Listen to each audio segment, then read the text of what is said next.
ಯಾವುದೇ ಪರಿಚಯದ ಅಗತ್ಯವಿಲ್ಲದ ವ್ಯಕ್ತಿತ್ವ ನಮ್ಮ ಸ್ವಾಮಿ ವಿವೇಕಾನಂದರವರದು. ಅದೆಷ್ಟು ಮಹಾನ್ ವ್ಯಕ್ತಿಗಳಿಗೆ ಆದರ್ಶವಾದವರು ಇವರು. ಇವರ ಜೀವನ ಪಾಠದಿಂದ ಮಹನೀಯರೇ ಕಲಿತಿದ್ದಾರೆ, ಅವರನ್ನ ಅನುಸರಿಸಿದ್ದಾರೆ. ನಾವು ಇಂದು ಅಂಥ ಮಹಾನ್ ಚೇತನವನ್ನ ಇನ್ನೂ ಹೆಚ್ಚಿನದಾಗಿ ತಿಳಿಯಲು ಪ್ರಯತ್ನಿಸೋಣ. 9ನೇ ತರಗತಿಯ ತೃತೀಯ ಭಾಷೆ ಹಿಂದಿ ಪಠ್ಯದ 3ನೇ ಪಾಠ ಸ್ವಾಮಿ ವಿವೇಕಾನಂದ್. ಈ ಪಾಠದ ವಾಚನ, ಪರಿಚಯ, ವಿವರಣೆಯನ್ನ ನೋಡೋಣ.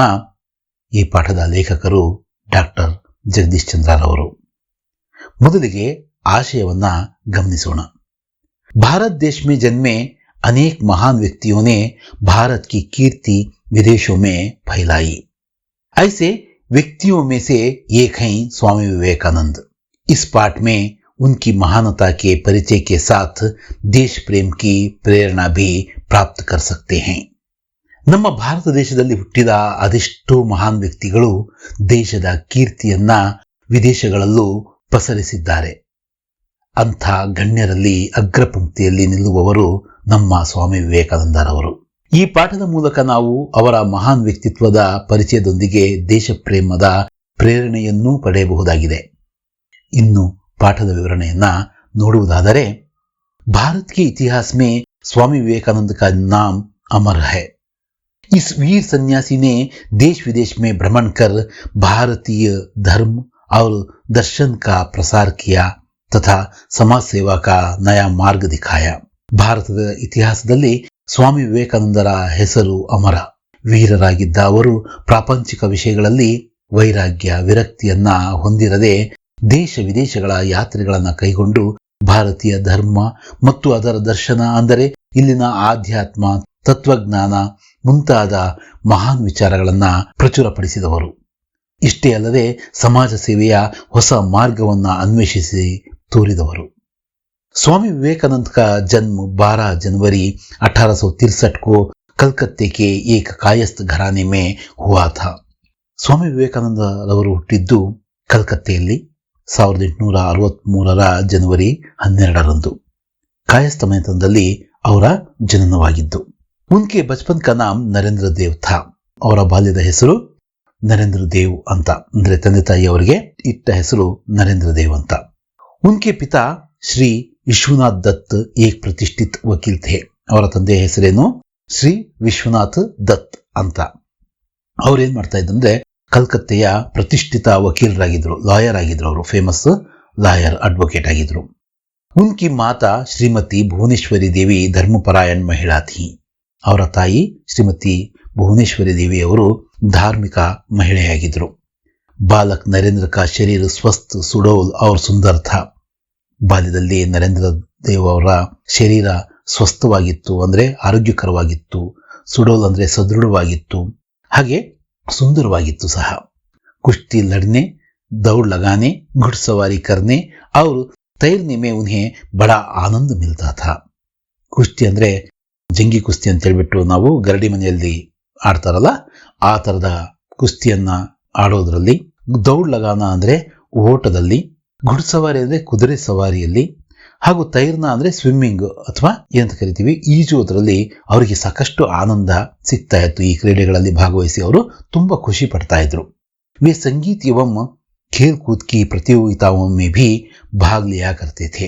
ಅವರು ಸಂಗೀತ ಮತ್ತು ಆಟೋಟಗಳಲ್ಲೂ ಕೂಡ, ಅದರ ಸ್ಪರ್ಧೆಗಳಲ್ಲೂ ಕೂಡ ತುಂಬಾ ಇಂಟ್ರೆಸ್ಟ್ ಇಂದ ಭಾಗವಹಿಸ್ತಾ ಇದ್ರು. ನರೇಂದ್ರ ಆರಂಭ से ही पढ़ाई लिखाई में बड़े तेज थे. ಈ ಇಂತಹ ಕರಿಕ್ಯುಲರ್ ಆಕ್ಟಿವಿಟೀಸ್ ಅಲ್ಲಿ, ಎಕ್ಸ್ಟ್ರಾ ಕರಿಕ್ಯುಲರ್ ಆಕ್ಟಿವಿಟೀಸ್ ಅಲ್ಲಿ, ಅಂದ್ರೆ ಪಠ್ಯೇತರ ವಿಷಯಗಳಲ್ಲಿ ಅವರಿಗೆ ಆಸಕ್ತಿ ಇತ್ತು. ಹಾಗೇನೆ ಓದುವ ವಿಷಯದಲ್ಲೂ ಕೂಡ ಅವರು ತುಂಬಾ ಮುಂದಿದ್ರು. ತೇಜ್ ಥೇ ಅಂದ್ರೆ ತುಂಬಾ ಶಾರ್ಪ್ ಇದ್ರು, ತುಂಬಾ ಬುದ್ಧಿವಂತರಾಗಿದ್ರು ಅವರು. ವೇ ಅಪ್ನೆ ಸ್ಕೂಲ್ ಮೇ ಸರ್ವಪ್ರಥಮ ರಹಾ ಕರ್ತೆ ಥೇ. ಈ ಓದಿನ ವಿಷಯದಲ್ಲಿ ಅವರೇನು ತಮ್ಮ ಇಡೀ ಶಾಲೆಗೆ ಎಲ್ಲರಿಗಿಂತ ಮುಂದಿರ್ತಾ ಇದ್ರು, ತುಂಬಾ ಚೆನ್ನಾಗಿ ಓದ್ತಾ ಇದ್ರು. ಎಂಟ್ರೆನ್ಸ್ ಪರೀಕ್ಷಾ ಮೇ ಭಿ ವೇ ಪ್ರಥಮ ಶ್ರೇಣಿ ಮೇ ಉತ್ತೀರ್ಣ ಹುಯೇ ಥೇ. ಎಂಟ್ರೆನ್ಸ್ ಪರೀಕ್ಷೆ ಅಂತಕ್ಕಂಥದ್ದು, ಈಗ CET, ಕಾಮನ್ ಎಂಟ್ರೆನ್ಸ್ ಟೆಸ್ಟ್, ಈ ತರ ಎಲ್ಲ ನಡೀತವಲ್ಲ, ಈ ತರದ ಒಂದು ಪರೀಕ್ಷೆಯಲ್ಲೂ ಕೂಡ ಅವರು ಪ್ರಥಮ ಶ್ರೇಣಿಯಲ್ಲಿ, ಅಂದ್ರೆ ಫಸ್ಟ್ ಕ್ಲಾಸ್ ಅಲ್ಲಿ ಪಾಸ್ ಆಗಿದ್ರು. BA की परीक्षा पास करने के बाद उन्होंने कानून का अध्ययन प्रारंभ किया. BA ಬ್ಯಾಚುಲರ್ ಆಫ್ ಆರ್ಟ್ಸ್ ಅಂತ ಏನ್ ಕರಿತೀವಿ, ಇದು ಮುಗಿದ ನಂತರ, ಇದನ್ನ ಅವರು ಉತ್ತೀರ್ಣರಾದ ನಂತರ ಅವ್ರೇನ್ ಮಾಡ್ತಾರೆ, ಕಾನೂನನ್ನ ಅಧ್ಯಯನ ಮಾಡೋದಕ್ಕೆ ಶುರು ಮಾಡ್ತಾರೆ. LLB ಅಂದ್ರೆ ಬ್ಯಾಚುಲರ್ ಆಫ್ ಲೆಜಿಸ್ಲೇಟಿವ್ ಲಾ ಅಂತ ಕರಿತೀವಿ. ಅದನ್ನ ಓದೋದಕ್ಕೆ ಅವರು ಶುರು ಮಾಡ್ತಾರೆ. इसी बीच में उनके पिता का देहांत हो गया. ಈ ಮಧ್ಯದಲ್ಲಿ ಅವರ ತಂದೆ ನಿಧನರಾಗ್ತಾರೆ. ಈ ಜೀವನ ಅಂತಕ್ಕಂಥದ್ದು ಸರಾಗವಾಗಿ ನಡೆಯಲ್ಲ. ಒಂದಷ್ಟು ಕಷ್ಟ, ಸುಖ, ದುಃಖ ಇವೆಲ್ಲವೂ ಕೂಡ ಕಾಲಚಕ್ರದಲ್ಲಿ ಬಂದು ಹೋಗ್ತಾ ಇರ್ತವೆ. ಇವರ ತಂದೆಯವರು ಕೂಡ ಇವರಿಗೆ ಈ ವಯಸ್ಸಲ್ಲಿ ಬಿಟ್ಟು ಹೋಗ್ತಾರೆ. अध्ययन काल में उनकी रुचि व्याख्यान देने और विचारों के आदान प्रदान करने में थी. ಈ ಅಧ್ಯಯನ ಕಾಲದಲ್ಲಿ, ಕಾಲೇಜು ದಿನಗಳಲ್ಲಿ ಅವರ ಆಸಕ್ತಿ, ರುಚಿ ಅಂದ್ರೆ ಅಭಿರುಚಿ, ಆಸಕ್ತಿ, ಇಂಟ್ರೆಸ್ಟ್ ಅಂತ ಕರಿಬಹುದು ನಾವು. ವ್ಯಾಖ್ಯಾನ ದೇನೆ ಅಂದ್ರೆ ಯಾವುದಾದ್ರೂ ಕೂಡ ನಮ್ಮ ಪುರಾಣದಲ್ಲಿ ಇರ್ತಕ್ಕಂತಹ ಸೂಕ್ತಿಗಳು, ವೇದೋಪನಿಷತ್ತಲ್ಲಿರ್ತಕ್ಕಂತಹ ಮಾತುಗಳನ್ನ ಅವರು ವ್ಯಾಖ್ಯಾನಿಸೋದ್ರಲ್ಲಿ, ಮತ್ತೆ ತಮ್ಮ ವಿಚಾರಗಳ ವಿನಿಮಯ, ಆದಾನ ಪ್ರದಾನ ಅಂದ್ರೆ ವಿನಿಮಯ ಮಾಡಿಕೊಳ್ಳುವಿಕೆ ಅಂತ ಏನ್ ಕರಿತೀವಿ, ಅದರಲ್ಲಿ ಅವರಿಗೆ ಹೆಚ್ಚಿನ ಆಸಕ್ತಿ ಇತ್ತು. इसी कारण उन्होंने अपने कॉलेज में एक व्याख्यान समिति बनाई थी और कई प्रतियोगिताओं का आयोजन भी किया था. ಈ ತರದ ತತ್ವಜ್ಞಾನ, ತರ್ಕಶಾಸ್ತ್ರ, ಅಧ್ಯಯನ, ವ್ಯಾಖ್ಯಾನ ಇವುಗಳ ಬಗ್ಗೆ ಮಾತಾಡೋದಕ್ಕೋಸ್ಕರ ಒಂದು ವ್ಯಾಖ್ಯಾ ಸಮಿತಿ ಅಂತಕ್ಕಂಥದ್ದನ್ನ ಇವರು ಆರಂಭಿಸಿದ್ರು. ಇದ್ರ ಮೂಲಕ ಅವರು ಅದೆಷ್ಟು ಪ್ರತಿಯೋಗಿತಾ ಅಂದ್ರೆ ಸ್ಪರ್ಧೆಗಳನ್ನ ಅವರು ಆಯೋಜನೆ ಅಂದ್ರೆ ವ್ಯವಸ್ಥೆಗೊಳಿಸ್ತಾ ಇದ್ರು, ಅವನ್ನು ಏರ್ಪಡಿಸ್ತಾ ಇದ್ರು. पाश्चात्य विज्ञान तथा दर्शन का भी उन्होंने अध्ययन किया था. ಭಾರತೀಯ ಸಂಸ್ಕೃತಿ, ಭಾರತೀಯ ಧರ್ಮ, ಭಾರತೀಯ ಪುರಾಣಗಳು, ವೇದೋಪನಿಷತ್ತುಗಳು ಇವುಗಳ ಬಗ್ಗೆ ಅವರಿಗೆ ಆಸ್ಥೆ, ಪ್ರೀತಿ ಇದ್ದೇ ಇತ್ತು. ಜೊತೆಗೆ ಪಾಶ್ಚಾತ್ಯ ವಿಜ್ಞಾನವನ್ನ, ಅಲ್ಲಿಯ ತತ್ವಶಾಸ್ತ್ರವನ್ನು ಕೂಡ ಅವರು ಅಧ್ಯಯನ ಮಾಡಿದ್ರು. ಕಿಶೋರಾವಸ್ಥಾ से ही नरेंद्र दार्शनिक एवं धार्मिक विचारों में तल्लीन रहते थे. ಅಂದ್ರೆ ಈ ಯೌವನದ ಕಾಲದಲ್ಲಿ ತುಂಬಾ ಜನ ಏನ್ ಮಾಡ್ತಾರೆ, ಯುವಕರು, ಯುವಜನತೆ ಕಿಶೋರಾವಸ್ಥೆಯಲ್ಲಿ ತಮ್ಮನ್ನು ತಾವು ಬೇರೆ ಬೇರೆಯ ವಿಚಾರಗಳಲ್ಲಿ ತಲ್ಲೀನರಾಗೋಗ್ತಾರ ನೋಡ್ಕೊಳ್ತಾರೆ. ಆದ್ರೆ ನಮ್ಮ ವಿವೇಕಾನಂದರಾಗಿದ್ದು ಯಾಕೆ ಅಂದ್ರೆ ಅವರು ಆ ಪೂರ್ವ ಯೌವನ ಅಥವಾ ಯೌವನ ಅವಸ್ಥೆಯಲ್ಲಿ ಏನ್ ಮಾಡ್ತಾರೆ, ದಾರ್ಶನಿಕ ವಿಚಾರಗಳಲ್ಲಿ, ಧಾರ್ಮಿಕ ವಿಚಾರಗಳಲ್ಲಿ ತಲ್ಲೀನರಾಗಿರ್ತಾ ಇದ್ರು. ಅಧ್ಯಯನದಲ್ಲಿ ತಮ್ಮನ್ನು ತಾವು ತೊಡಗಿಸಿಕೊಳ್ತಾ ಇದ್ರು. एक दिन नरेंद्र रामकृष्ण परमहंस के पास पहुंचे और अपनी जिज्ञासा उन्हें कह सुनाई. ಒಂದು ದಿನ ನರೇಂದ್ರ ಅವರು ರಾಮಕೃಷ್ಣ ಪರಮಹಂಸರ ಬಳಿ ಹೋಗ್ತಾರೆ ಹಾಗೂ ಧರ್ಮದ ವಿಚಾರದಲ್ಲಿ, ವೇದೋಪನಿಷತ್ತಿನ ವಿಚಾರದಲ್ಲಿ, ಇನ್ನಿತರೆ ಆಧ್ಯಾತ್ಮದ ವಿಚಾರಗಳಲ್ಲಿ ತಮಗಿರ್ತಕ್ಕಂಥ ಪ್ರಶ್ನೆಗಳನ್ನ, ಜಿಜ್ಞಾಸೆಯನ್ನ ಅವ್ರ ಮುಂದೆ ಹೇಳ್ತಾರೆ. ರಾಮಕೃಷ್ಣ ಪರಮಹಂಸ ने नरेंद्र को अपना ಶಿಷ್ಯ ಸ್ವೀಕಾರ ಕಿಯ. ರಾಮಕೃಷ್ಣ ಪರಮಹಂಸರವರು ಇವರಲ್ಲಿರ್ತಕ್ಕಂಥ ಅಮಿತ ಉತ್ಸಾಹವನ್ನ, ಅಮಿತ ಜಿಜ್ಞಾಸೆಯನ್ನ ಕಂಡು ಅವ್ರನ್ನ ತಮ್ಮ ಶಿಷ್ಯನನ್ನಾಗಿ ಸ್ವೀಕರಿಸ್ತಾರೆ. स्वामी परमहंस के जीवन दर्शन से विवेकानंद इतने प्रभावित हुए थे कि उन्होंने अपने गुरु के संदेश का प्रसार करना चाहा. ನೋಡ್ರಿ, ನಮಗೆ ದಕ್ಕಿರ್ತಕ್ಕಂಥ ಜ್ಞಾನ ನಮ್ಮಲ್ಲೇ ಇದ್ದು ನಮ್ಮೊಂದಿಗೆ ಹೋಗ್ಬಿಡಬಾರ್ದು. ಅದನ್ನ ನಾವೇನ್ ಮಾಡ್ಬೇಕು, ಪ್ರಸಾರ ಮಾಡಬೇಕು, ಪ್ರಚಾರ ಮಾಡಬೇಕು, 4 ಜನಕ್ಕೆ ತಿಳಿ ಹೇಳಬೇಕು. ಇದೇ ಕೆಲಸವನ್ನ ಸ್ವಾಮಿ ವಿವೇಕಾನಂದ ಅವರು ಕೂಡ ಮಾಡ್ತಾರೆ. ಅವರು ತಮ್ಮ ಗುರುಗಳಾದಂತಹ ರಾಮಕೃಷ್ಣ ಪರಮಹಂಸರ ಜೀವನದಿಂದ, ಅವರ ತತ್ವಜ್ಞಾನದಿಂದ, ಅವರ ಮಾತುಗಳಿಂದ ಎಷ್ಟೊಂದು ಪ್ರಭಾವಿತರಾಗಿರ್ತಾರೆ ಅಂದ್ರೆ, ಇದು ನನ್ನೊಬ್ಬನಿಗೆ ದಕ್ಕಬಾರದು, ಇದು ಎಲ್ಲರಿಗೂ ಹೋಗಿ ತಲುಪಬೇಕು ಅಂತ ಹೇಳ್ಬಿಟ್ಟು ಅವರು ಆ ಸಂದೇಶವನ್ನು ಹೊತ್ತು ಪ್ರಸಾರ ಮಾಡೋದಕ್ಕೆ ಇಷ್ಟಪಡ್ತಾರೆ. जनता को सत्य की राह दिखाने के लिए सितंबर सन 1893 को वे ಸಂಯುಕ್ತ ರಾಜ್ಯ ಅಮೆರಿಕ ಗಯೆ. ಈ ರೀತಿಯ ಸಂದೇಶವನ್ನು ಹೊತ್ತು ಜನರಿಗೆ ಸತ್ಯದ ದಾರಿಯನ್ನ, ಸತ್ಯಕ್ಕೆ ರಾಹ ಅಂದ್ರೆ ಸತ್ಯದ ದಾರಿಯನ್ನ ತೋರಲು ಸೆಪ್ಟೆಂಬರ್ನ ತಿಂಗಳು 1899ರಲ್ಲಿ ಅವರೇನ ಮಾಡ್ತಾರೆ, ಯುನೈಟೆಡ್ ಸ್ಟೇಟ್ಸ್ ಆಫ್ ಅಮೆರಿಕ ಅಂದ್ರೆ ಅಮೆರಿಕ ದೇಶಕ್ಕೆ ಪ್ರಯಾಣ ಮಾಡ್ತಾರೆ. उस समय वहां शिकागो नगर में सर्वधर्म सम्मेलन हो रहा था. ಆ ದಿನಗಳಲ್ಲಿ ಅಮೆರಿಕದ ಶಿಕಾಗೋ ನಗರದಲ್ಲಿ ಸರ್ವಧರ್ಮ ಸಮ್ಮೇಳನ ನಡೀತಾ ಇತ್ತು. इस महासभा में विवेकानंद ने भारतीय धर्म और तत्वज्ञान पर भाषण दिया. ಅವರು ಅಲ್ಲಿಗೆ ಹೋಗ್ಬಿಟ್ಟು ಆ ಮಹಾಸಭೆಯಲ್ಲಿ ಭಾಗವಹಿಸಿ ನಮ್ಮ ಧರ್ಮ, ನಮ್ಮ ತತ್ವಜ್ಞಾನ ಈ ಬಗ್ಗೆ ಅವರೇನ್ ಮಾಡ್ತಾರೆ, ಭಾಷಣವನ್ನ ಕೊಡ್ತಾರೆ. ಉನ್ಕಾ ಭಾಷಣ ಬಡ ಗಂಭೀರ और ಹೃದಯ ಸ್ಪರ್ಶಿ ಥಾ. ಅವರ ಭಾಷಣ ಸಾಕಷ್ಟು ಗಂಭೀರ ವಿಷಯಗಳನ್ನ ಹೊಂದಿತ್ತು ಹಾಗೂ ಹೃದಯಕ್ಕೆ ಸ್ಪರ್ಶ ಮಾಡ್ತಕ್ಕಂಥ, ಹೃದಯ ಸ್ಪರ್ಶಿಯಾಗಿತ್ತು.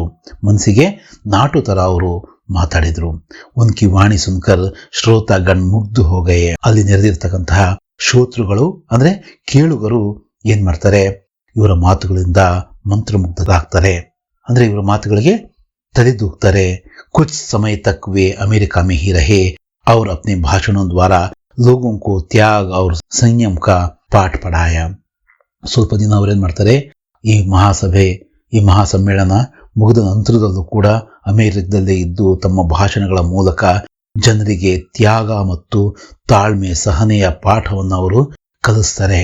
इसके बाद वे इंग्लैंड और स्विट्जरलैंड भी गए और वहां उन्होंने सत्य और धर्म का प्रसार कर भारत के गौरव को बढ़ाया. ನಮ್ಮ ಧರ್ಮದ, ಇಲ್ಲಿಯ ವೇದೋಪನಿಷತ್ತುಗಳ ಏನು ಸತ್ಯ ಇದೆಯೋ ಅದನ್ನ ಅವರು ಆ ನಂತರ ಪ್ರಯಾಣ ಮಾಡಿರ್ತಕ್ಕಂಥ ಇಂಗ್ಲೆಂಡ್ ಹಾಗೂ ಸ್ವಿಟ್ಜರ್ಲೆಂಡ್ ನಲ್ಲೂ ಕೂಡ ಅವುಗಳ ಬಗ್ಗೆ ಉಪನ್ಯಾಸವನ್ನ ನೀಡ್ತಾರೆ, ಭಾಷಣವನ್ನ ಮಾಡ್ತಾರೆ. ಹಾಗೂ ಈ ಮೂಲಕ ನಮ್ಮ ಗೌರವವನ್ನ, ನಮ್ಮ ದೇಶದ ಗೌರವವನ್ನ ಅವ್ರೇನ್ ಮಾಡ್ತಾರೆ, ಹೆಚ್ಚಿಸುವ ಕೆಲಸವನ್ನ ಮಾಡ್ತಾರೆ.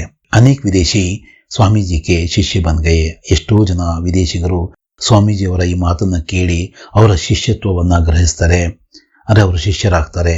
उनमें से कुमारी मार्गरेट एलिजाबेथ का नाम उल्लेखनीय है, जो स्वामी जी की अनुयायिनी बनकर सिस्टर निवेदिता के नाम से संसार में प्रसिद्ध हुई. ಈ ರೀತಿ ಆದಂತಹ ಎಷ್ಟೋ ಜನ ಶಿಷ್ಯರಲ್ಲಿ ಮಾರ್ಗರೆಟ್ ಎಲಿಜಬೆತ್ ಅವರ ಹೆಸರು ಉಲ್ಲೇಖನೀಯ ಅಂತ ಇಲ್ಲಿ ಹೇಳಲಾಗ್ತಾ ಇದೆ. ಅವರು ಸ್ವಾಮೀಜಿಯವರ ಅನುಯಾಯಿಯಾಗಿ ಸಾಕಷ್ಟು ಕೆಲಸ ಮಾಡ್ತಾರೆ. ಸಿಸ್ಟರ್ ನಿವೇದಿತಾ ಎಂಬ ಹೆಸರಲ್ಲಿ ಅವರು ಪ್ರಸಿದ್ಧರಾಗ್ತಾರೆ ಈ ಜಗತ್ತಲ್ಲಿ. स्वामी विवेकानंद ने भारत में भी भ्रमण करके भारतीय संस्कृति और सभ्यता का सदुपदेश दिया. ಸ್ವಾಮಿ ವಿವೇಕಾನಂದ ಅವರು ವಿದೇಶಗಳಲ್ಲಷ್ಟೇ ಅಲ್ಲ, ಭಾರತದಲ್ಲೂ ಕೂಡ ಯಾತ್ರೆಯನ್ನು ಕೈಗೊಳ್ತಾರೆ. ಮತ್ತೆ ನಮಗೆ ನಮ್ಮ ಸಂಸ್ಕೃತಿಯ ಹಾಗೂ ನಮ್ಮ ಸಭ್ಯತೆಯ ಉಪದೇಶವನ್ನು ಅವರು ಕೊಡ್ತಾರೆ. उन्होंने अंधविश्वासों तथा रूढ़ियों को हटाकर धर्म का वास्तविक मर्म समझाया. ನಾವೇನು ಅಂದ್ಕೊಂಡಿರ್ತೀವಿ, ನಮ್ಮದಿರ್ತಕ್ಕಂಥ ಕೆಲವು ಅಂಧವಿಶ್ವಾಸಗಳು ಮತ್ತೆ ಕೆಲವು ರೂಢಿ ಪರಂಪರೆಗಳೇ ನಮ್ಮ ಧರ್ಮ ಅಂತ ಅಂದ್ಕೊಂಡಿರ್ತೀವಿ. ಅದನ್ನೆಲ್ಲ ಅವರು ಪಕ್ಕಕ್ಕೆ ಜರುಗಿಸಿ ವಾಸ್ತವಿಕ ಧರ್ಮದ ಮರ್ಮವನ್ನ ತಿಳಿಸುವ ಪ್ರಯತ್ನವನ್ನ ಸ್ವಾಮಿ ವಿವೇಕಾನಂದ ಅವರು ಮಾಡ್ತಾರೆ. ಸಾಧು ಸನ್ಯಾಸಿ ವರ್ಗ ಕೋ ಭಿ ಉನ್ಹೋನೆ ಶಾಂತಿ ಪ್ರಾಪ್ತ ಕರ್ನೆ ಕಾ ನಯಾ ಮಾರ್ಗ ಜತಾಯ. ಸಾಧುಗಳಾಗಿರ್ತಕ್ಕಂಥವ್ರು, ಸನ್ಯಾಸಿಗಳಾಗಿರ್ತಕ್ಕಂಥವ್ರು, ಈ ವರ್ಗ ಏನಿದೆಯೋ ಅವ್ರಿಗೂ ಸಹ ಶಾಂತಿಯನ್ನ ಹೇಗೆ ನೀವು ಪಡ್ಕೋಬೇಕು, ಮನಃಶಾಂತಿಯಾಗಿ ಇರಬೇಕಾದ್ರೆ ನೀವು ಏನ್ ಮಾಡಬೇಕು ಅನ್ನುವ ಹೊಸ ಮಾರ್ಗವನ್ನ ಅನ್ವೇಷಿಸಿ ಅವ್ರನ್ನ ಆ ದಾರಿಗೆ ಬರಲು ಆಹ್ವಾನಿಸ್ತಾರೆ. ವಹ್ ಥಾ ದೀನ್ ದುಃಖಿ ಜನೋ ಕಿ ಸೇವಾ ಅವರು ಸಹಾಯತಾ ಕಾ ಮಾರ್ಗ. ಯಾವುದಿಗೆ ಮಾರ್ಗ ಅಂದ್ರೆ ನಮ್ಮ ಸಮಾಜದಲ್ಲಿರ್ತಕ್ಕಂತಹ, ದೇಶದಲ್ಲಿರ್ತಕ್ಕಂತಹ ದೀನರು, ದುಃಖಿಗಳು, ಕಷ್ಟದಲ್ಲಿರ್ತಕ್ಕಂಥವ್ರು, ತುಳಿತಕ್ಕೊಳಗಾದಂಥವ್ರು, ಇವರ ಸೇವೆಯನ್ನ ಮಾಡಿ, ಇವರ ಸಹಾಯವನ್ನ ಮಾಡಿ ನಾವು ನಮ್ಮ ಮನಸ್ಸಿಗೆ ನೆಮ್ಮದಿಯನ್ನ ಕಂಡ್ಕೋಬಹುದು ಅನ್ನೋ ಒಂದು ಹೊಸ ಮಾತನ್ನ ಸ್ವಾಮಿ ವಿವೇಕಾನಂದ ಅವರು ಕರೆ ಕೊಡ್ತಾರೆ. ಸ್ವಾಮಿ ವಿವೇಕಾನಂದ ने समाज सेवा को परमात्मा की सच्ची सेवा ಬದಲಾಯ. ಜನರ ಸೇವೆಯೇ ಜನಾರ್ದನನ ಸೇವೆ ಅಂತ ಏನಿದೆಯೋ ಆ ಮಾತನ್ನ ಸ್ವಾಮಿ ವಿವೇಕಾನಂದ ಅವರು ಎಷ್ಟಾದರೂ ನಂಬ್ತಾ ಇದ್ರು. ಈ ಬಗೆಯ ಸಮಾಜ ಸೇವೆಯೇ ಪರಮಾತ್ಮನ ನಿಜವಾದ ಸೇವೆ ಅಂತ ಹೇಳ್ಬಿಟ್ಟು ಅವರು ಜನರಲ್ಲಿ ಜಾಗೃತಿಯನ್ನು ಮೂಡಿಸುವ ಕೆಲಸವನ್ನ ಮಾಡಿದ್ರು. ವೇ ಸ್ವಯಂ ಭಿ ಸಮಾಜ ಸೇವಾ ಮೇ ಲಗ್ ಜಾತೆ ಥೇ. ಈ ರೀತಿ ಹೇಳ್ತಾ ಇದ್ದಿದ್ದಷ್ಟೇ ಅಲ್ಲ, ಅವರು ಸ್ವತಃ ಸಮಾಜ ಸೇವೆಯಲ್ಲಿ ತೊಡಗಿ ಎಲ್ಲರಿಗೂ ಕೂಡ ಮಾದರಿಯಾಗಿದ್ರು. सन 1897 में प्लेग और अकाल से पीड़ित भारतवासियों की उन्होंने बड़ी तन्मयता से ಸೇವಾ की थी. ಆಗ ತುಂಬಾ ದೊಡ್ಡ ಒಂದು ಕಷ್ಟ ಏನಪ್ಪ ಅಂದ್ರೆ, ದೇಶಕ್ಕೆ ಪ್ಲೇಗ್ ರೋಗ ಬರ್ತಾ ಇತ್ತು. ಈ ಕರೋನಾ ಅಂತ ಬಂತಲ್ಲ, ಈ ರೀತಿ ಆಗ ಪ್ಲೇಗ್ ಮಾರಿ ಎಲ್ಲೆಡೆ ಹರಡಿ ಸಾಕಷ್ಟು ಸಾವು ನೋವುಗಳು ಸಂಭವಿಸ್ತಾ ಇದ್ವು. ಮತ್ತೆ ಅಕಾಲ್ ಅಂದ್ರೆ ಬರಗಾಲ ವ್ಯಾಪಿಸ್ತಾ ಇತ್ತು, ಮಳೆ ಬರದೆ ಸಾರಿಗೆ ವ್ಯವಸ್ಥೆ ಈ ರೀತಿ ಇಲ್ಲದೆ ಇರ್ತಕ್ಕಂಥ ದಿನಗಳಲ್ಲಿ ಬರಗಾಲ ಅಂತಕ್ಕಂಥದ್ದು ತುಂಬಾ ಭೀಕರವಾಗಿರ್ತಾ ಇತ್ತು. ಈ ಸಂದರ್ಭದಲ್ಲಿ ಇದರಿಂದ ಪೀಡಿತರಾದಂಥವರಿಗೆ ತುಂಬಾ ತನ್ಮಯತೆಯಿಂದ ಮನಸ್ಸು ಕೊಟ್ಟು ಅವರ ಸೇವೆಯಲ್ಲಿ ತೊಡಗಿದ್ರು ನಮ್ಮ ಸ್ವಾಮಿ ವಿವೇಕಾನಂದ ಅವರು. ಸಮರ್ಥ ಲೋಗೋं को उन्होंने गरीबों की दशा सुधारने का संदेश दिया. ಸಮರ್ಥರಾದಂಥವರು, ಶ್ರೀಮಂತರಾದಂಥವರು, ಬಲಿಷ್ಠರಾದಂಥವರು ಹೇಗೆ ಬಡವರ ಸೇವೆಯನ್ನ ಮಾಡಿ ಅವರ ಒಂದು ಸ್ಥಿತಿಯನ್ನ ಸುಧಾರಿಸುವ ಕೆಲಸಕ್ಕೆ ಅವರೇನ್ ಮಾಡ್ತಾರೆ, ಕರೆ ಕೊಡ್ತಾರೆ. ಇಸಿ ಧ್ಯೇಯ ಸೆ ಉನ್ಹೋನೆ ಕಲ್ಕತ್ತೆ ಮೇ ರಾಮಕೃಷ್ಣ ಮಿಷನ್ ಕಿ ಸ್ಥಾಪನಾ ಕಿ. ಈ ರೀತಿ ಬಡವರಿಗೆ, ಅಶಿಕ್ಷಿತರಿಗೆ, ತುಳಿತಕ್ಕೊಳಗಾದಂಥವರಿಗೆ ಸಹಾಯ ಮಾಡಲೆಂದೇ ಅವರೇನ್ ಮಾಡ್ತಾರೆ, ಕಲ್ಕತ್ತೆಯಲ್ಲಿ ತಮ್ಮ ಗುರುಗಳ ಹೆಸರಲ್ಲಿ ರಾಮಕೃಷ್ಣ ಮಿಷನ್ ಎಂಬ ಸಂಸ್ಥೆಯನ್ನ ಸ್ಥಾಪಿಸ್ತಾರೆ. ಆ ಸಂಸ್ಥೆ ಇವತ್ತಿಗೂ ಇದ್ದು ಆ ನಿಟ್ಟಿನಲ್ಲಿ ಕೆಲಸ ಮಾಡ್ತಾ ಇರೋದನ್ನ ನಾವು ಗಮನಿಸಬಹುದು. ಸ್ವಾಮೀಜಿನೇ ಅಜ್ಞಾನ್, ಅಶಿಕ್ಷಾ, ವಿದೇಶಿ ಅನುಕರಣ, दास्य मनोभाव आदि के बुरे प्रभावों का बोध कराया. ಸ್ವಾಮೀಜಿಯವರು ನಮ್ಮಲ್ಲಿರ್ತಕ್ಕಂಥ ಅಜ್ಞಾನವನ್ನ, ಅಶಿಕ್ಷಾ ಅಂತೀವಲ್ಲ, ಅದು ಶಿಕ್ಷಣ ಇಲ್ಲದೆ ಇರುವ ಒಂದು ಸ್ಥಿತಿಯನ್ನ, ವಿದೇಶಿಯ ಅಂಧಾನುಕರಣೆಯನ್ನ, ನಮ್ಮಲ್ಲಿರ್ತಕ್ಕಂಥ ಗುಲಾಮಗಿರಿ ಮನೋಸ್ಥಿತಿಯನ್ನ, ದಾಸ್ಯ ಮನೋಭಾವವನ್ನ, ಇವುಗಳ ಕೆಟ್ಟ ಪ್ರಭಾವಗಳ ಬಗ್ಗೆ ಜನರಲ್ಲಿ ಜಾಗೃತಿ ಮೂಡಿಸ್ತಾರೆ. उन्होंने अपने भाषणों द्वारा जनता के मन से हीनता की भावना को दूर भगाने का ಪ್ರಾಮಾಣಿಕ ಪ್ರಯತ್ನ किया. ಅವರು ತಮ್ಮ ಭಾಷಣಗಳ ಮೂಲಕ ಏನ್ ಮಾಡ್ತಾರೆ, ಜನರಲ್ಲಿ ಅಡಗಿರ್ತಕ್ಕಂತಹ ಕೀಳರಿಮೆಯ ಭಾವನೆಯನ್ನ ದೂರ ಮಾಡುವ ಒಂದು ಪ್ರಾಮಾಣಿಕ ಪ್ರಯತ್ನವನ್ನ ಪಡ್ತಾರೆ. अपने एक भाषण में उन्होंने कहा था, प्यारे देशवासियों, वीर बनो और ललकार कर कहो कि मैं भारतीय हूँ. अनपढ़ भारतीय, निर्धन भारतीय, ऊंची जाति का भारतीय, नीच जाति का भारतीय, सब मेरे भाई हैं. उनकी प्रतिष्ठा मेरी प्रतिष्ठा है, उनका गौरव मेरा गौरव है. ಪ್ರೀತಿಯ ದೇಶವಾಸಿಗಳೇ, ವೀರರಾಗಿ ಮತ್ತು ಹೆಮ್ಮೆಯಿಂದ ಹೇಳಿ, ನಾನು ಭಾರತೀಯನೆಂದು. ಅಶಿಕ್ಷಿತ ಶಿಕ್ಷಿತ, ಬಡವ ಶ್ರೀಮಂತ, ಮೇಲ್ವರ್ಗದ ಕೆಳವರ್ಗದ ಎಲ್ಲ ಭಾರತೀಯರು ನನ್ನ ಸಹೋದರರೆಂದು. ಅವರ ಪ್ರತಿಷ್ಠೆ ನನ್ನ ಪ್ರತಿಷ್ಠೆ, ಅವರ ಗೌರವ ನನ್ನ ಗೌರವವೆಂದು. ಒಮ್ಮೆ ಅವರು ತಮ್ಮ ಭಾಷಣದಲ್ಲಿ ಹೀಗೆ ಹೇಳ್ತಾರೆ. ಈ ರೀತಿ ಹೇಳಿ ಅವರು ಎಲ್ಲರಲ್ಲೂ ಕೂಡ ಸಹೋದರತೆಯ ಭಾವನೆಯನ್ನ ಮೂಡಿಸುವ ಒಂದು ಪ್ರಯತ್ನವನ್ನ ಮಾಡ್ತಾರೆ. 4 जुलाई सन 1902 को स्वामी विवेकानंद परलोक सिधारे, लेकिन आज भी उनके कार्य और संदेश अमर हैं. 1902 ಜುಲೈ 4ಕ್ಕೆ ತಮ್ಮ ಚಿಕ್ಕ ವಯಸ್ಸಿನಲ್ಲಿಯೇ ಸ್ವಾಮಿ ವಿವೇಕಾನಂದ ಅವರು ಪರಲೋಕಕ್ಕೆ ಹೋಗ್ತಾರೆ. ಅಂದ್ರೆ ನಮ್ಮನ್ನ ಬಿಟ್ಟು, ಭೌತಿಕವಾಗಿ ನಮ್ಮನ್ನ ಬಿಟ್ಟು ಹೋಗ್ತಾರೆ.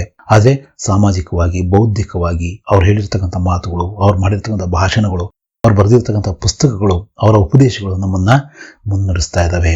ಅವಕ್ಕೆ ಯಾವ ಕಾರಣಕ್ಕೂ ಸಾವಿಲ್ಲ. ಹಾಗೇನೆ ಸ್ವಾಮಿ ವಿವೇಕಾನಂದ ಅವರ ಹೆಸರು ಕೂಡ ಅಮರ, ಅವರ ಕೆಲಸಗಳಂತೆ ಅದು ಕೂಡ ಅಮರ ಅನ್ನೋ ಮಾತನ್ನ ಇಲ್ಲಿ ಹೇಳಲಾಗ್ತಾ ಇದೆ.